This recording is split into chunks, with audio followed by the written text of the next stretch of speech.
আজকে দিন 3:55 বাসাত আসলাম না, একটা জরুরি কাজে বাইরে গেছিলাম। তো আমি আর হিসামর বাবা দুজনও ঘর থেকে ফোন আইছে 3:55 যে অনেক দূরে কিতাব পড়ছে জানালার মাঝে, জানালা লাগাইলাছিল তখন বৃষ্টি ওর কইয়া। আমার বাচ্চাই নাচলা দুগুনো, আমার বড় ছেলে আছিল ঘুমো, ঘুম তাকি ফাল মারি উঠিয়া দৌড় মারি রুম তাকি বাড়িয়া গিয়া এখন গড়ে লড়ের। এই যে আমার বাচ্চা যে অসুস্থ হইল এখন, এই যে আমার বাচ্চা অসুস্থ হইল, এই যে আমার বাচ্চা যে অসুস্থ হইল, এর দায়ভারটা খেয়ে নিত। এই যে তারা বাসগুন টাঙ্গাই টাঙ্গাই আই যত মাস তাকি তৈছে, আই যত বছর তাকি সাতাইয়া যার, খের কোনো দায় দায়িত্ব নাই না নি এই দেশের খের কোনো দায় দায়িত্ব নাই নি। ও আমরা কমপ্লেন করি আটতে আটতে আমরা ফাওয়ার দুটা কই হইতো, কিন্তু আমরা এর কোনো সুষ্ঠু সমাধান পাইতাম না। এই দেশে কিতা কোনো আইন কানুন নাই নি, আসলেও আমি জানতাম এই দেশে কিতা কোনো আইন কানুন নাই। এই যে বাসগুলা এখন যদি আমার বাচ্চার কোনো সমস্যা হইতো আমি গরু আসলাম না। এখন যদি আমার বাচ্চার কোনো সমস্যা হইতো এর দায়ভার খেয়ে নিল নে। এই ক্ষতিপূরণটা কি কেউ জীবনে দিতে পারলো না নি? এই ক্ষতিটা জীবনে কুলাইবার মতো হইল না নি, জীবনে ফুসাইবার মতো ক্ষতিপূরণ হইল না নি।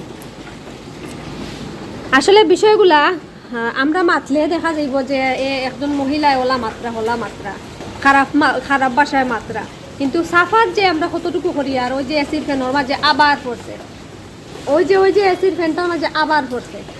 তারা 2.5 মাস হয়েছে এসিটা ঠিক করাইছি, এখন পর্যন্ত মানে তারা নষ্ট করিয়া তুইছে এসি। এই যে এই অবস্থা করিয়া এসি নষ্ট করিয়া তুইছে, ঠিক করাইছি, তারা মানে ক্ষতিপূরণ পর্যন্ত দিছে না। এখন আবার দেখা যায় এসির মাঝে বাস টাস পড়ছে আজকে আবার, মানে ওই যে পড়ছে পাইপের মাঝে, এসির পাইপের মাঝে ওই যে বাসটা ফালাই নানি, ওই যে এসির পাইপের মাঝে বাসটা ফালাই, ও যে এসিটা যদি এখন নষ্ট হইয়া থাকে এর ড্রাইভারটা খেয়ে নিব, এর ক্ষতিপূরণটা খেয়ে দিব। এই যে এসির ফ্যানের মাঝে এসির যে গ্যাসের লাইন থাকে, গ্যাসের লাইনের মাঝে আপনার দেখো বাসটা ফালাই। তারা ওটা বিল্ডিং করে, কোন ইঞ্জিনিয়ার এই বিল্ডিংটা কররা এবং কোন ডেভেলপার? আর আমার ছেলে কইরা মোটর লাইন তারা কয়েকবার ফাটাইছেন, মানে যে মোটর দিয়ে পানি তোলা হয় চাঁদের উপরে, বেশ কয়েকবার ফাটাইছেন। আজকে আবার ওই যে ওগুলা ফোর্সে নিছে আমার বাচ্চাকর যে মোটর লাইন হয়তো ফাটি গেছে। এই কেমন ডেভেলপার যে একটা প্রোটেকশন ছাড়া আর একটা বিল্ডিং করেন, পার্শ্ববর্তী বিল্ডিং রে অত সমস্যা দিয়া। এগুলো আমার খোয়া লাগে, এগুলো হইতে আমি বাধ্য। আমি অনেক বেশি সাফার আর ওই গেছি, অনেক বেশি। আজকে এতটা মাছটা কি আমরা সাফার করিয়া দিই, এতটা বছর তাকে পার্শ্ববর্তী বিল্ডিং ওর ক্ষয়ক্ষতি করিয়া আরেকটা বিল্ডিং তুলা, এই জায়গা থেকে সিটি কর্পোরেশনের কোনো দায় দায়িত্ব নাই। এই যে দেউকা অবস্থাটা, জানালাটা আর খুলেন না জানালা, আর জানালার অবস্থা তো দেখরাও, এখন তো পানির ভিজা, এটা তো দেখরাও জানালার অবস্থা, দেখছেন নি জানালার অবস্থা?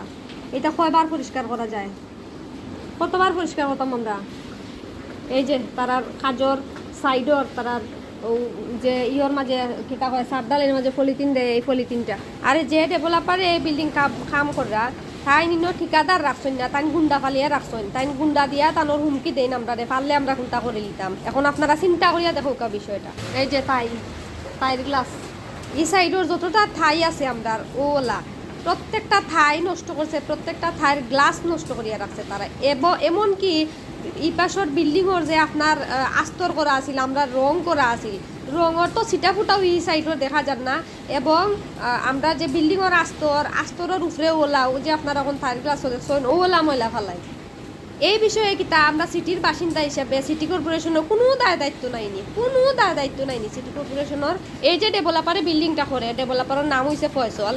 বেচারা এমনভাবে বিল্ডিংটা করে যে একটা ড্রেনেজের ব্যবস্থা আজকে 7-8 বছর থাকি বেচারা করতে পারছে না। বেচারার পয়সা নাই, কিন্তু বিল্ডিং তোলার পয়সা ঠিক আছে। আমরা বেডরুমের জানালা পর্যন্ত খুলতাম পারি না, খাসা পটির গন্ধ এগোর ভিতরে। এমনকি আমার বেডরুমের ওয়াশরুমের লগে ডেভেলপারে তার বিল্ডিংয়ের কিচেনের জানালা দিছে, তার কিচেনও দাঁড়াইলে আমার ওয়াশরুমের সব কিছু দেখা যায়। আমরা অনেকবার কিন্তু তারা কইছি যে বিষয়টা ওলা বেচারা উঠিয়া হয় তার বিল্ডিংয়ের স্ট্রাকচার নষ্ট হয়ে যাব, এগুলো কোনোভাবেও ঠিক করা সম্ভব নাই। দীর্ঘ 1 মাস থেকে আমরা সিটি কর্পোরেশনে ঘোরাঘুরি করলাম, মানে কমপ্লেন দিছি, আমরা অ্যাপ্লিকেশন দিছি যে আমরা ওলা সমস্যা যে আমরা সমাধান করবার লাগে। তাই এক টেবিল থেকে আরেক টেবিলও, এক রুম থেকে আরেক রুমও তাই আমরা খালি ফাটাইন ওলা করি। আমরা বহুদিন আটলাম, 1 মাস পর্যন্ত, পুরা 1 মাস পর্যন্ত আমরা আটলাম। এখন ইয়া দেখা যায় মানে আজকে ইঞ্জিনিয়ার সাহেব উঠিয়া কইন আমরা বলে আবার নতুন করে আমরা আবার অ্যাপ্লিকেশন দিতাম তাই উঠিয়া কইন আপনারা জিডি করুকা আপনারা মামলা করুকা তাই ইউনিভার্সিটির কাজটা কিতা এখন হোক আমরা করণীয় কিতা আমরা কিতা করতাম পারি আপনারা মূল্যবান মতামত দিয়ে আমরা একটু হেল্প করবা।